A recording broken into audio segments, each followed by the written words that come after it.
இது வந்து next day evening. நேற்று ஃபர்ஸ்ட் கோட்டிங் பெயிண்ட் அடித்ததெல்லாம் நல்லா ட்ரை ஆகிடுச்சு. செகண்ட் கோட்டிங் பெயிண்ட் அடிக்க ஸ்டார்ட் பண்ணிட்டேன். செகண்ட் கோட்டிங் பெயிண்ட் பண்ண அப்புறம் தான் பார்க்கவே நல்லா இருந்துச்சு. ஆனால் கையில் காலில் ட்ரெஸ்லன்னு எங்கே பார்த்தாலும் பெயிண்ட் ஆக்கி வச்சுட்டேன். அதெல்லாம் வாஷ் பண்ணுறக்குள்ளேயே ஒரு வழி ஆகிட்டேன். பெயிண்ட் பண்ணி முடிச்சதும் வெல்கம் டிஐவை விநாயகர் ஸ்டாச்சு எல்லாம் க்ளீன் பண்ணிட்டு இருந்தேன். இதுக்கெல்லாம் காலின் யூஸ் பண்ணி தான் க்ளீன் பண்ணியிருந்தேன். இந்த வெல்கம் டிஐவை பண்ணி 3 இயர்ஸ் மேலாச்சு. இன்னும் அது நல்லா இருக்குங்கிறதுனால வேறு எதுவும் ரீப்ளேஸ் பண்ணாமல் இதவே யூஸ் பண்ணிடலான்னு பிளான் பண்ணியிருந்தேன்.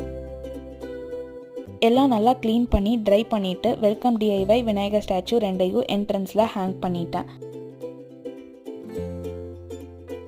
வீட்டில் இருந்த எல்லா பழைய மேட்ஸையும் டிஸ்போஸ் பண்ணிவிட்டு டிமார்ட்லேருந்து வாங்கிட்டு வந்த புது மேட்டை ரீப்ளேஸ் பண்ணிட்டேன்.